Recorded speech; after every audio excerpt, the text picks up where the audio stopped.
Welcome back, everybody, to the Dream DPC podcast. Thanks so much for returning to listen. And I hope you're still working on your direct primary care practice because it's an adventure that you'll never forget. Today, I want to talk about being sick. And I just got over getting a cold, and my little guy gave it to me. And of course, it, took me out, and I had to call in sick to my own practice. So I wanted to talk a little bit about how there's a big difference between calling in sick to your own practice versus when you're in a corporation. So I got sick and I was like, okay, what am I going to do? Right?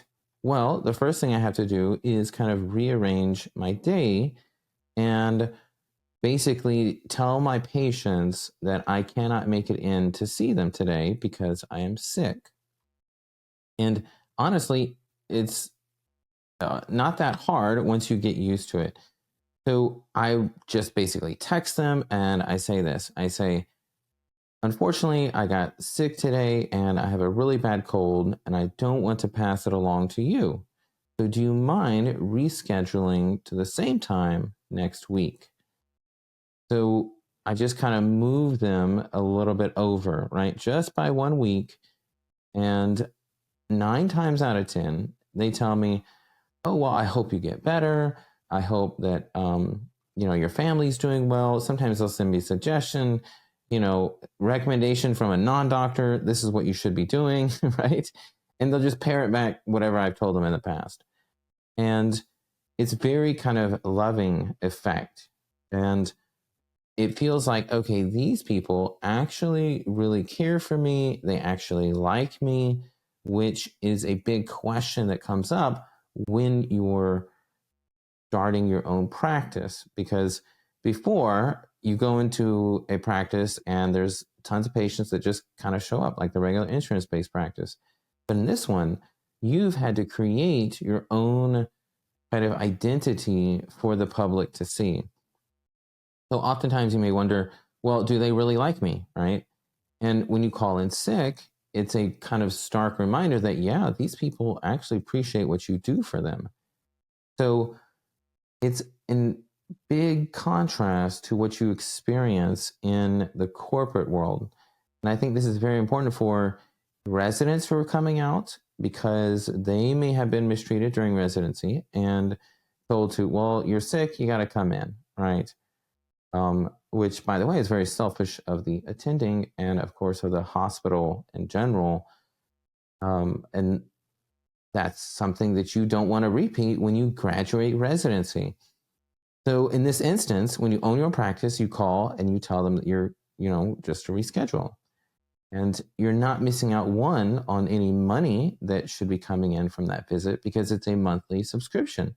And two, the patient is not missing out on a big amount of care that they otherwise would have had because you can actually just text them, right? So if they have a question or they have a rash that breaks out or they're sick themselves and they're wondering what to do, you can tell them, hey, either go and get flu swabbed at your Walgreens or CVS, which they have a triple one, which is COVID and flu AB.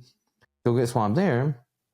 Or you could send them to like Quest or LabCorp and get tested there. So there's multiple ways that the patient can still get treated and you can still respond to them in, a timely manner. Just because you're out doesn't mean that they still just can't text you and you can just sit there and kind of take care of clinic on your phone. And this is in stark contrast again to the corporate world.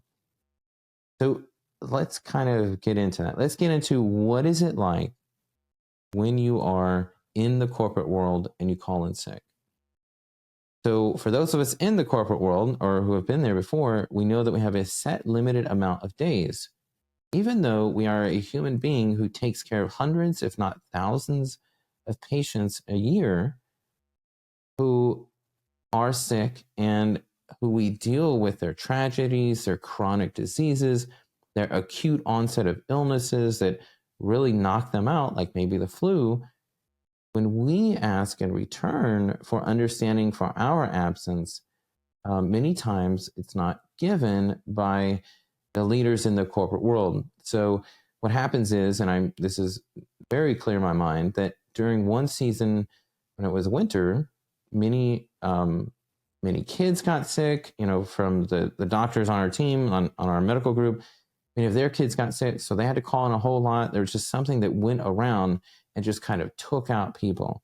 It could have been a multitude of any number of viruses. It wasn't the flu, it wasn't COVID, it was something else. And so it took them out, right? And some of them had to stay out for 2, maybe 3 weeks. And it was like interspersed in different times. So it was interspersed like maybe 1 week here and then 2 weeks over here. And so they had to call in sick. And I had to do the same. And then luckily, my kiddo didn't get sick. So he was still okay. But yeah, I was like, well, what's going to happen? And we asked them, well, what's going to happen with our PTO? And they would say, well, we'll get back to you, right? Not an immediate reply that says, oh, no problem. You are a human being who takes care of the suffering of hundreds of thousands of others. You get we don't mind if you take off a little bit extra, right? Nothing like that. It was just, okay, it seems like, your numbers are going down. And we've already had our numbers down because they had just upgraded from the EMR or changed the EMR from what one of the doctors said from a Cadillac to a Ford. And I mean, no knock against Ford, but that's what the doctor said. And so it was extremely difficult with this new EMR. And so that on top of, like, we had to lower our patients that we were seeing. So on top of the number of patients decreasing, we were then absent as well, like the main family medicine doctors. And management was like, oh, well, our numbers are really low. Like, I remember they sent out this email and I was like, golly, this is horrible. Like, how do you treat human beings who are taking care of, again, hundreds of people that are sick? How do you treat them like this, right? How does that even cross your mind to be that basically horrible, right? Basically horrible and not understanding this other person's plight. And so that really opened my eyes, and it just gave me more fuel to open my direct primary care practice once my wife was done with her fellowship and we moved over to Michigan.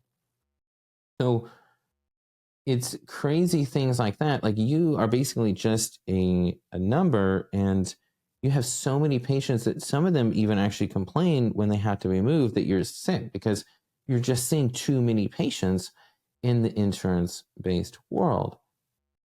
And yeah, it would be great if we can control like our pricing set, right? If we could just charge insurance more or charge the government more and be like, hey, in that world, we're only going to see 500 patients like in direct primary care practice, but you can't. The average number that they wanted us to hit was around 1,800, which is massive and far too much. So basically you are like just kind of a number to, and that's the big difference, is that one, you don't have time to feel empathy for your patients in the insurance-based world, and then in turn they don't feel empathy for you, and then also management has almost no care for your own plight or your own problems. And that was just a massive eye-opener. And so if you are experiencing these things, then what I would say is take these problems that you see in the medical world that you're in and then use it as fuel for your own fire, right? Take it from the patient as well. Like, the patient will complain that they don't have time to see you, or that they're having to be constantly rescheduled and they can't get in touch with you when you're sick. So some of them may, type on the, what is it, like send you an email or something like that, and it goes to your inbox, but oftentimes you just have so many inbox numbers or inbox questions flying in that you can't get back to them until days later. So use that when you create your clinic. Use it as copyright and say, are you tired of your doctor not replying? And many of them will say, yeah, I'm tired of that, right?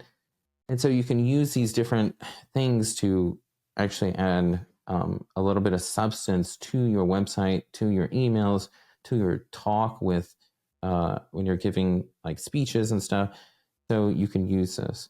But I just wanted to go over that big difference that it's okay, one, that it's okay to call in to your own practice and reschedule your patients. Like, that's totally fine. They're still going to love you. Don't worry about that. They're not going to leave immediately, right? Because you have to remember, they've never experienced, a lot of them have never experienced what you're giving them. They have never been able to text their doctor, ever. So it's important to remember that that's the reality, and it's okay to call in sick. So I hope that was useful. I know this is a short little one, but that's what I like to do with these podcasts. And if you want to learn more, you can always check me out at dreamdpc.com. And if you like the podcast, giving me a small rating on Apple Podcasts or Spotify can help others find this podcast, help free up physicians. And so that way they can actually call in sick.